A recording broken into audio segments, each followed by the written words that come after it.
반갑습니다. 저희가 좀 일찍 왔어야 되는데 좀 늦었습니다. 죄송한 마음 있고요. 말씀 길게 하면 욕 먹을 것 같아요. 코로나 때문에 한 거의 3년 이런 시간 못 가진 것 같습니다. 그래서 이번에 또 일산에서 이렇게 또 생각하시고 교제를 위해서 봉사하시고 초대해 주신 것에 대해 감사를 드립니다. 코로나 기간 동안 일산은 여기 변화가 생겼죠.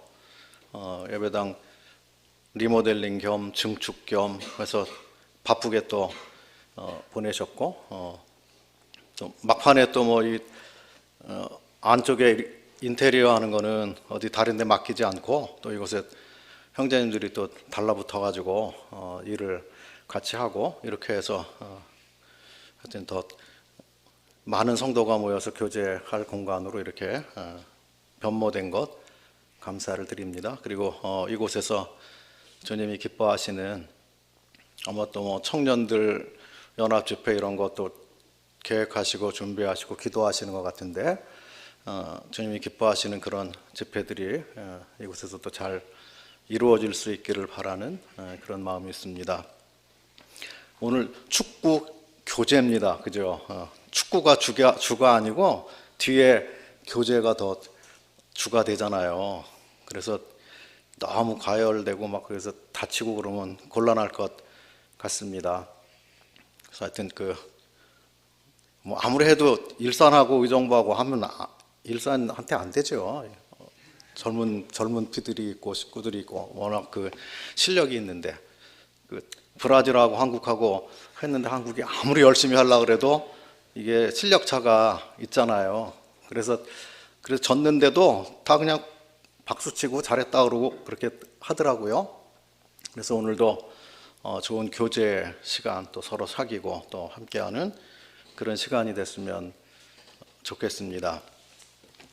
근데 올라왔으니까 또 말씀을 좀 교제를 해야 되겠죠. 예레미야서 6장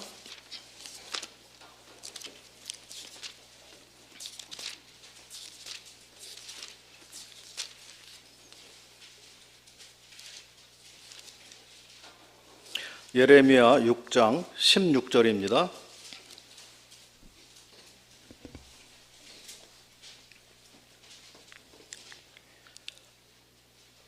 여호와께서 이와 같이 말씀하시되 너희는 길에 서서 보며 옛적 길 곧 선한 길이 어디인지 알아보고 그리로 가라. 너희 심령이 평강을 얻으리라 하나 그들의 대답이 우리는 그리로 가지 않겠노라 하였으며 내가 또 너희 위에 파수꾼을 세웠으니 나팔 소리를 들으라 하나 그들의 대답이 우리는 듣지 않겠노라 하였도다. 그러므로 너희 나라들아 들으라. 무리들아 그들이 당할 일을 알라. 땅이여 들으라. 내가 이 백성에게 재앙을 내리리니 이것이 그들의 생각의 결과라. 그들이 내 말을 듣지 아니하며 내 율법을 거절하였음이니라. 시바에서 유향과 먼 곳에서 향품을 내게로 가져옴은 어찌미냐. 나는 그들의 번제를 받지 아니하며 그들의 희생 제물을 달게 여기지 않노라. 그러므로 여호와께서 이와 같이 말씀하시니라. 보라, 내가 이 백성 앞에 장애물을 두리니 아버지와 아들들이 함께 거기 걸려 넘어지며 이웃과 그의 친구가 함께 멸망하리라. 선지자 예레미야가 지금 이 말씀을 저들의 책망하고 그리고 그들을 하나님 앞에 돌아오라고 권면하시는 그런 말씀할 때 유다 요시야 왕 때예요. 유다의 마지막 때쯤 일어난 요시야 왕이 신앙을 개혁하고자 하고 우상을 다 타파하고 그렇게 성전을 정결하게 하고 그렇게 했습니다. 그래서 선한 왕이 일어나서 이 앞에서 진두지휘하면서 우상을 다 철거하는 그런 일을 했습니다. 그래서 사람들이 볼 때 겉으로 볼 때는 유다가 지금 개혁이 일어났고 신앙 개혁이 일어났고 이게 하나님의 축복을 받을 만큼 훌륭하게 됐다. 겉으로 볼 때 그렇게 생각할 수 있었는데, 그런데 주님이 보시는 입장은 좀 달랐던 것을 보게 됩니다. 그래서 선지자를 보내서 모든 백성들에게 권면을 하는 거죠. 너희 내게로 돌아와야 된다. 우상을 버려야 된다. 그래서 주님의 진단과 어떤 이 말씀이죠. 해결책은 옛길로 가라는 거예요. 옛적 길, 그 길이 어느 것인지 알아보고 그리로 행하라. 여기서 옛적 길이라고 하는 것은 주님이 미리 주신 모세오경을 말합니다. 그래서 선지자를 하나님이 보내신다고 하는 것은 하나님 말씀이 제대로 시행되지 않고 사람들이 말씀을 떠나서 곁길로 가기 때문에, 그래서 선지자를 또 부르셔서, 그러니까 하나님 세우신 제사장 제도가 안 된 거죠. 엉망으로 된 거예요. 저들이 하나님을 잘 섬겨보겠다고 멀리까지 가가지고 그곳에서 향품과 유향과 이런 거 수입해다가 제단에 드리고 잘해보려고 했는데, 하나님 그게 필요 없다고 말씀하시고 너희 마음을 바꾸라고 하시는 거예요. 진짜 나를 경외하라고 말씀하시는 거죠. 그래서 신앙은 형식이 아니고 보여주기 위해서 하는 게 아니고 우리 내면이 변화를 일으켜서 주님 앞에 가까이 가고 주님을 섬기는 것이죠. 그래서 뭐 다른 교회, 다른 사람 어떻게 하나 이거 너무 눈치 볼 필요가 사실은 없는 거죠. 우리 교회, 주님이 우리 교회 머리가 되시고 인도자가 되시고 은사들을 세우시고 이끌어 가시고 세우시고, 하나님은 교회에 당신의 뜻을 두고 계시는데 사람들은 그거로 충분하지 않다고 생각하고 자꾸 이제 다른 색을 따라가고 다른 것을 도모해요. 그리고 목적은 교회를 부흥시키고 복음을 열심히 전하고 교회를 일으키기 위해서 뭘 한다 그러는데, 사실 하나님이 인정하시지 않고 별로 기뻐하시지 않는 그런 일을 교회에 자꾸 도입하는 일을 합니다. 예레미야 시대에도 마찬가지였던 거예요. 그래서 너희 형식을 탈피하고 진짜로 주님을 섬기고 말씀으로 돌아가는 게 진짜 부흥이다. 그걸 말씀해주고 계십니다. 지금 우리가 예레미야서 6장을 읽었는데, 예레미야서 1장에는 너희들의 우상 숭배로 인해서 내가 북에서 기울어진 그 끓는 가마를 보잖아요, 이 예레미야가. 그래서 북쪽의 그 잔인한 그 군대를 예비하셔서, 바벨론이죠. 바벨론을 통해서 너희를 징계할 것을 보여주십니다. 예레미야 2장에 가면 너희가 나한테 두 가지 죄를 범했다. 하나는 생수의 근원되는 하나님을 떠난 것이고, 또 하나는 너희 스스로 웅덩이를 파서 물을 저축했는데 물을 저축하지 못할 웅덩이였다. 터진 웅덩이였다. 사람들의 죄가 거기서 비롯되는 거죠. 일단 하나님을 떠나게 되면 하나님 말씀으로 충분하고 만족하지 않는 거죠. 그래서 뭘 다른 것들을 자꾸 하려고 하는 것입니다. 예를 들어서 주님께서는 말씀을 통해서 배우고 주님과 교제하고 하나님의 교회를 통해서 배우고, 그리고 하나님 베푸신 교회, 각 교회 주신 은사를 통해서 배우고, 그 유기체된 몸이 하나님을 경외하고 진짜로 순종하게 될 때 그 안에서 몸 가운데서 스스로 자라도록 하신다고 말씀해 주셨어요. 그리고 무슨 일꾼이 일어난다든지 장로가 세워진다든지 이런 것들도 성경에 다 말씀해 주셨잖아요. 에베소서 교회 진리에 대해서 말씀해 주시고, 디모데서나 디도서나 이런 걸 통해서 또 베드로 전서를 통해서 장로들이 어떠한 사람이어야 되며 어떤 사람이 장로 일을 해야 되는지 그런 거에 대해서 성경에서 지침을 다 알려주셨는데, 근데 사람들은 그걸 따르지 않고 싹수가 보이는 사람 누구지? 신학교 보내서 배워가지고 와서 여기서 우리를 가르치라고 하자. 이런 식으로 한다고 하는 거죠. 그래서 그들이 아무리 성경을 많이 배우고 잘 알고 그리고 내가 불타는 열심으로 내 목숨까지 바쳐서 하나님을 섬긴다고 하겠지만, 그렇지만 하나님 입장에서는 야, 말씀에 있는데, 말씀 따라서 하면 되는데 왜 거기서 다른 길로 가려고 하느냐. 하나님 심히 불쾌하신 것이죠.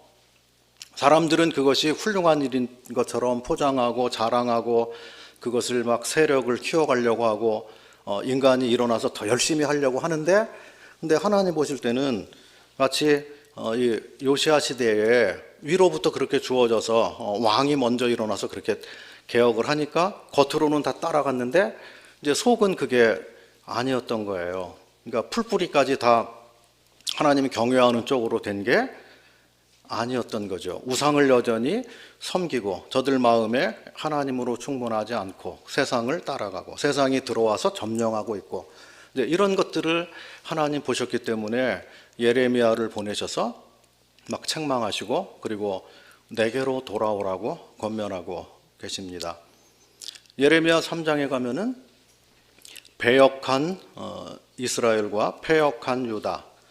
지금 이제 새 성경에는 비슷하게 나오는데 옛날 성경에는 북왕국 이스라엘이 범죄한 것을 말할 때는 배역했다 이렇게 말씀하시고, 남왕국 유다가 잘못한 것을 말씀하실 때는 패역했다, 좀 다르게 표현하시는 것을 보게 됩니다. 북왕국의 죄는 교리적으로 빗나간 걸 말해요. 예루살렘에서 예배를 안 드리고 베델과 단에 보기 좋게 단을 만들고 금송아지 우상을 저들이 섬겼죠. 그러니까 이름은 여호와의 이름을 부르고 하나님을 섬긴다고 하면서 사실은 우상을 섬긴 그런 거죠. 그다음에 남왕국 유다에서는 성경이 말하는 대로 정통 제사장 아론의 직계 자손들이 제사장을 했습니다. 그런데 북왕국에는 없잖아요, 그 제사장이. 그러니까 적당히 교육을 시켜서 하나님 말씀을 떠나서 아무나 이제 이 제사장으로 장립을 받고자 하는 자는 거기서 무슨 예물을 받고 그리고 그걸 교육시켜 가지고 제사장 일을 하도록 했습니다. 그러니까 북왕국은 가짜 제사장인 거죠. 그런 다음에 절기를 유다에서는 꼬박꼬박 그 성경이 말하는 대로 절기를 지켰는데 그들은 절기 날짜를 달리했어요. 유다에서는 7월 15일 날 초막절을 지켰는데 그 북왕국에서는 한 달 후에 8월 15일 날 절기를 삼아서 지켰어요. 가짜 절기 한 거죠. 그러니까 교리적으로 빗나가면 그 뒤에 다른 것들은 물어볼 것도 없는 거죠. 그 뒤에 엄청난 잘못들이 그냥 따라오는 거죠. 그래서 북왕국을 책망할 때는 배역했다 이렇게 표현하시고 교리적으로부터 처음부터 아예 길을 잘못 간 걸 말하는 거고요. 그런 다음에 이 남왕국 유다를 향해서는 형식적으로는 다 갖춰서 길은 잘 갔는데 교리는 제대로 하고 있는데 내용이 문제다 하고 말씀하신 거죠. 형식적인 신앙에 대해서 책망한 거죠. 도덕적으로 빗나가고 잘못된 것에 대해서 범죄하는 것에 대해서 책망하고, 그리고 북왕국이 아수르에 먼저 망하고 하나님께로부터 징계를 받는 것을 보면서도 깨닫지 못했다 그렇게 말씀하시고, 주님이 탄식하시고 북왕국은 그렇다 치고 남왕국 유다야 너마저 그러면 어떠하냐, 어떻게 하겠느냐. 그러니까 예레미야를 보내서 내게로 돌아오라 그렇게 말씀하고 계십니다. 그리고 예레미야 4장에 가면은 이 결혼 관계로 이렇게 말씀하셔서 부정한 아내처럼 표현을 합니다. 그런데 교회는 정결한 처녀라고 말씀하셨잖아요. 이스라엘을 향해서는 부정한 아내라고 말씀하신 거예요. 그래서 참 남편인 내게로 돌아와라. 그러니까 그 아내가 다른 신을 따라서 섬기고 쫓아가면 그 본래 남편이 본부가 그를 어떻게 용납하고 받겠느냐. 사람들의 결혼 관계를 빗대서 이스라엘과 주님과의 관계에 대해서 말씀하시고 너희를 새롭게 해라.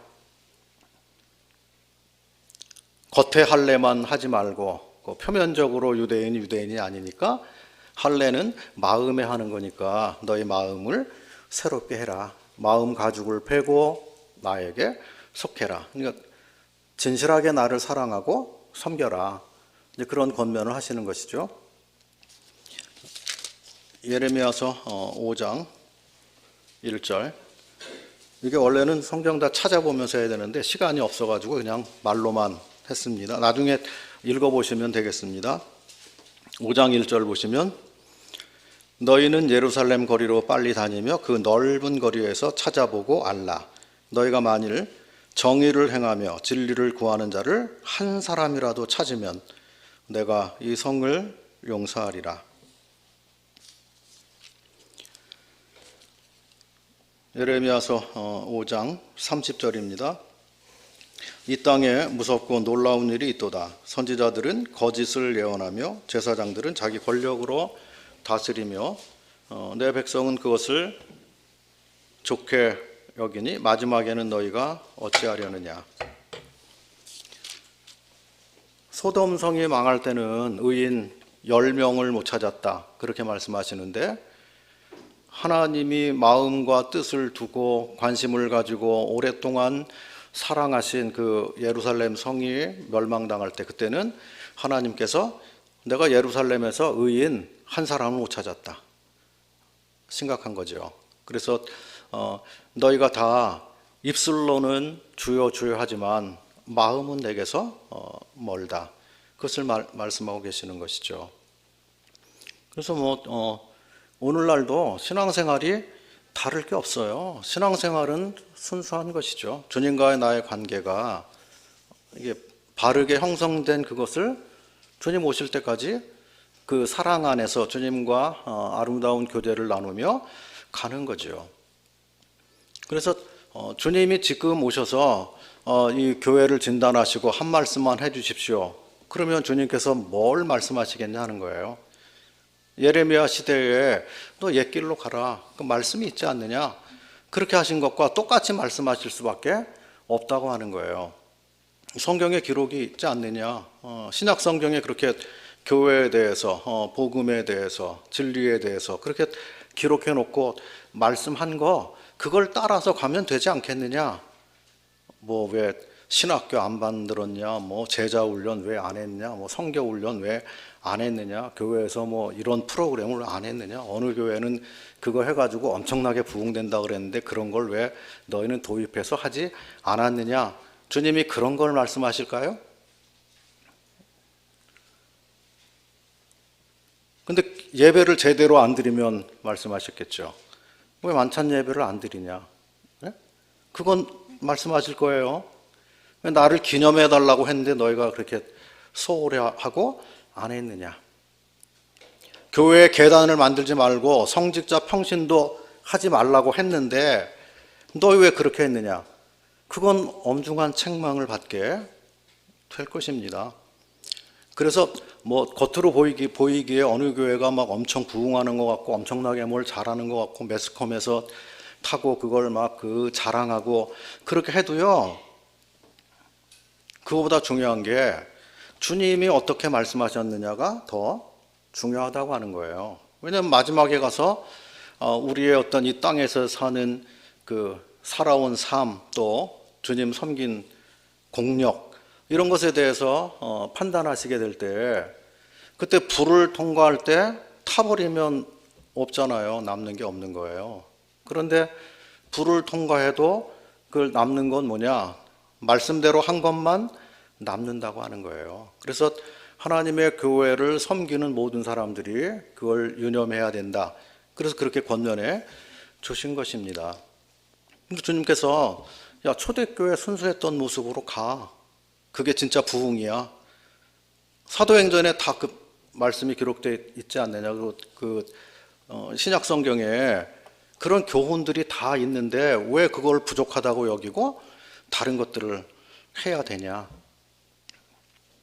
인격이 주님을 닮는 것에 관심을 가져야 되는 거잖아요. 교회를 진짜 사랑하고 성도를 사랑하고 그리고 주님이 보내신 성도들을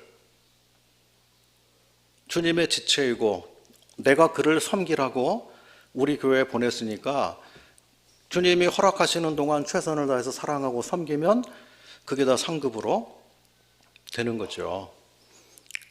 그래서 일산교회에 두신 하나님의 계획과 뜻이 있죠. 하나님이 영광 받으시고 그렇게 하시는 게 있고, 또 우리 의정부 동북교회를 세우신 분이 주님이시고 거기 구성원들을 보내신 분이 주님이시고, 그 안에서 주님이 베푸신 은사와 어떤 그 한계와 능력, 이런 게 교회마다 조금씩 다를 수 있죠.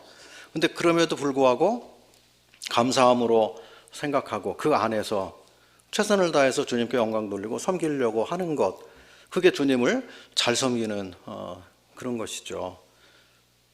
교회 목표를 사람이 세워놓고 우리는 1000명이 목표야. 그게 하나님 뜻하고 맞는 건가요? 우리는 대형 교회를 이루어야만 돼. 주님이 언제 아름다운 교회를 이루시라 그랬지 대형 교회를 이루시라 그랬나요? 대형 교회를 이루려면은 치러야 할 대가가 더 많고 문제가 더 많을 수 있는 거죠. 사람이 어떤 목표를 세워놓고 그걸 이루려고 하면 교회 문턱을 내릴 수밖에 없고요. 뭐 이상한 일들이 벌어지게 되는 거죠.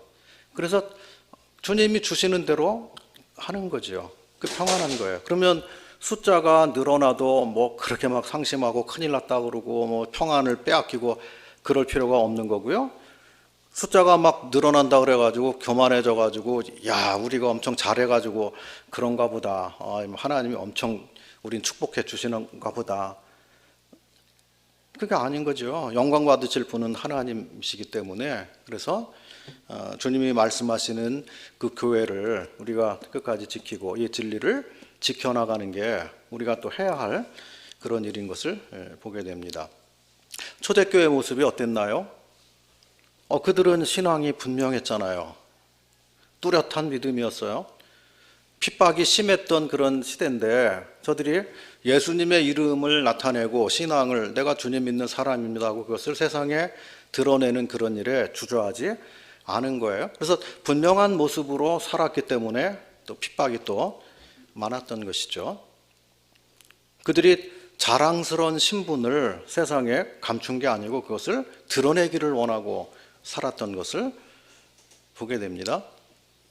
그리고 초대교회는 순수했잖아요. 무슨 자기 이익을 따라서 하려고 하는 게 아니고 하늘나라를 내 나라로 생각했기 때문에, 그래서 저들의 신앙이 형제 사랑하는 그런 모습이 진실로 실천이 된 그런 모습이죠. 말로만 하는 어떤 그런 사랑이 아니고 진실한 섬김과 진실한 사랑, 희생적인 그런 모습으로 섬기기 위해서 진짜 있었던 그런 순수한 모습들 보게 됩니다. 그리고 저들은 능력이 있었어요. 돈이 많아서 능력이 있었던 게 아니고 저들이 그 시대에 어떤 사람들보다 학력이 높고 아는 게 많고 박사들이 많아서 능력이 있었던 게 아니고요. 오히려 저들은 만물의 찢기 같은 그런 사람들, 연약하고 또 못 배우고 없고 빈약한 이런 사람들을 하나님께서 거기서 불러내서 저들에게 성령으로 덧입혀 주셨기 때문에 능력이 생긴 것이죠. 자기 지식과 자기 지혜와 자기 생각, 자기 힘으로 하면 도저히 할 수 없는 그런 일들을 내 안에서 역사하시는 분이 전능하신 하나님이시라는 것을 믿었기 때문에 저들 생애가 변한 거고요. 그리고 두 사도가 성전 미문에 앉아있는 그 안진뱅이를 향해서 금가운 내게 없지만 내가 너에게 줄 게 없다. 주머니에 금화가 잔뜩 있었으면 구걸하는 사람에게 금화 하나 주고 가면 얼마나 포민하고 좋겠어요. 돈 한 100만 원 이렇게 주고 가봐요. 얼마나 좋아요. 그런데 사도들이 가지고 있는 거는 금과 은이 없어. 돈이 없어요. 그런데 내게 있는 것으로 너에게 주니 나사렛 예수 이름으로 일어나 걸어라. 세상에 그거보다 더 능력 있는 말이 어디 있어요? 믿음을 행사하는 그 말보다 더 능력 있는 게 없는 거죠. 근데 그 말이 떨어졌을 때 그가 벌떡 일어났잖아요. 걷고 뛰고 노래하고 하나님을 경배하고 그렇게 해서 그것 때문에 수많은 사람들이 모여들었고 거기서 복음을 전하고 또 여러 사람들이 그 성경에는 막 3,000명, 5,000명 구원받는 그런 이야기가 나옵니다만 그래서 초대교회가 행사했던 것은 능력이 있었다고 하는 거예요. 세상을 이기는 믿음이죠. 믿음만 세상을 이길 수 있어요. 다른 것으로는 뭐 세상이 거대하고 큰데요. 똑똑한 거 따지면 세상 사람 더 똑똑한데요. 지식으로 따져도 세상 사람 더 지식이 많은데요. 그리고 어떤 재주나 이런 것들도 세상이 훨씬 크죠. 많죠. 그래서 우리가 거대한 세상을 대해서 싸울 수 있는 게 그게 거대한 바위에 뭐 작은 흙덩이 같은 거 던지는 그런 식이에요. 그런데 그럼에도 불구하고 하나님 함께 하시면 무슨 역사가 일어난다고 하는 거죠. 그래서 우리가 전도하는 복음을 듣고 어떤 사람이 구원을 받는다. 그의 생애가 변화된다. 놀라운 일이죠. 하나님 말씀을 그에게 전달해 줬는데 나는 전달자요. 그냥 그 주님의 심부름꾼 역할을 한 거잖아요. 근데 그 말씀이 능력이 있기 때문에 그 말씀이 그 사람을 변화시키고 생애를 변화시켜서 새 사람으로 만드는 이게 얼마나 기적 같은 일인가 하는 거예요. 놀라운 일이죠. 그래서 초대교회의 성도들이 그 주님과 가까이 있는 그런 삶을 살았기 때문에 능력이 나타났고 주변 사람들이 성도들을 훌륭하다고 이야기했다는 거예요. 칭송했다고 하는 거예요. 그러니까 예수 믿는 사람들이 밖에 나가서 예수님 모르는 사람들에게 맨날 잘못했다고 지적받고 그리고 엉터리라고 지적받고 그러면 문제가 있는 거죠. 우리가 주님과 교제하는 가운데 세상 사람들과 다툴 위치에 있는 게 아닌 거죠. 뭐 이익을 더 챙기고 남겨 먹으려고 세상과 거기서 분쟁을 일으키고 그런 수준의 사람이 아닌 거죠. 우리는 그걸 다 졸업한 사람인 거예요. 하늘에 더 크고 영원하고 신령한 것을 하나님께로부터 위탁을 받은 거잖아요. 그 사람들에게 그리스도의 영광과 그분의 사랑과 그분의 인격, 그분의 아름다움, 그분의 생명의 말씀을 내 주변에 있는 사람들에게 전해야 되는.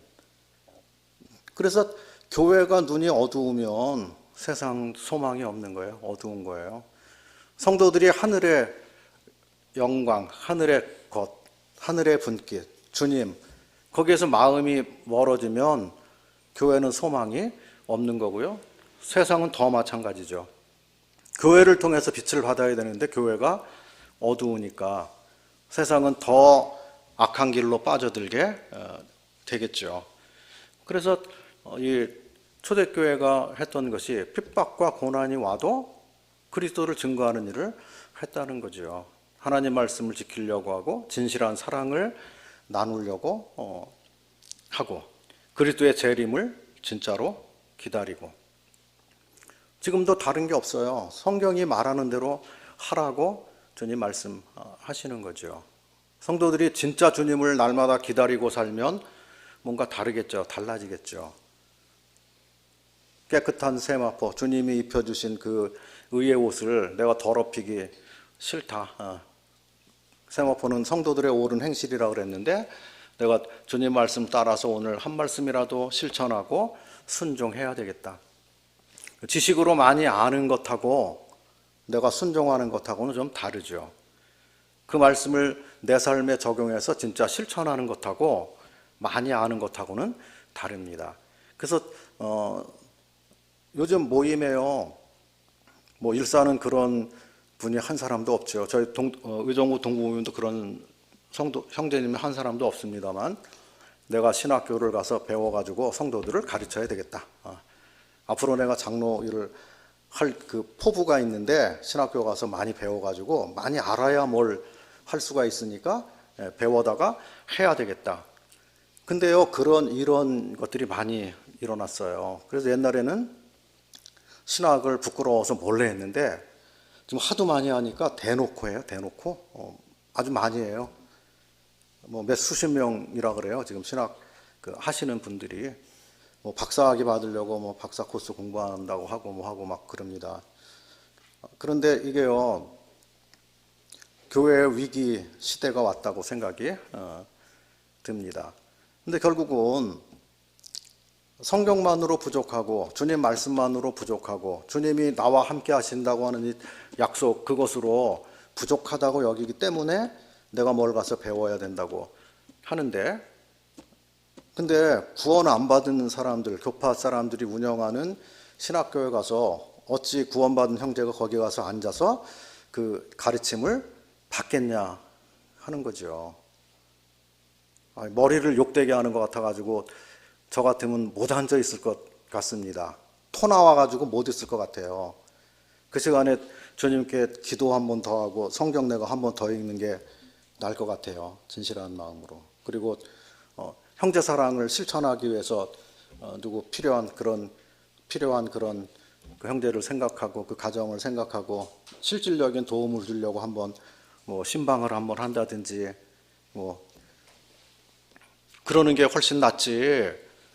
그거 못할 것 같은데, 근데 지금 많이 변했다고 하는 거예요. 그리고 또 하나는 뭐예요? 더 극단으로 가가지고 그런 거 다 싫으니까 그 주님을 더 잘 섬긴다고 해가지고 거기서 또 구별해가지고 막 그렇게 하다가 막 완전 성화를 추구하는 데까지 가가지고 성도를 반으로 갈라가지고 이 사람들은 로마서 6장, 7장, 8장 다 통과한 사람이고 이 사람 다 덜 떨어졌어. 6장, 7장에 거기 갇혀 있어. 완전 성화, 완전히 변하고 완전히 돼야 돼. 막 그런 식으로 가고 그또 모임에 혼란을 주고요. 어려움 가운데 있는 그 성도를 또 그 가운데서 구별하는 막 이런 일들도 일어나고요. 근데 말 들어보면 다 주님 잘 섬겨 보려고 한다고 해요. 그런데 그게 뭐가 됐든지 간에 뭐 오른쪽으로 치우쳤든지 왼쪽으로 치우쳤든지 간에 그게 말씀에서 벗어난 거면 주님 앞에 가서 결국은 책망을 받게 된다고 하는 거죠. 우리는 겸손을 추구하고 끝까지 주님 섬기고 하나님이 나에게 주신 은사를 따라서 섬겨야 되는 거죠. 사람을 세우고 높이는 것이 하나님이 하시는 거지 내가 스스로 높아진다고 해서 되는 게 아니고 사람이 사람을 세운다고 해서 되는 것도 아닌 거죠. 진실한 세움은 주님께로부터 오는 거죠.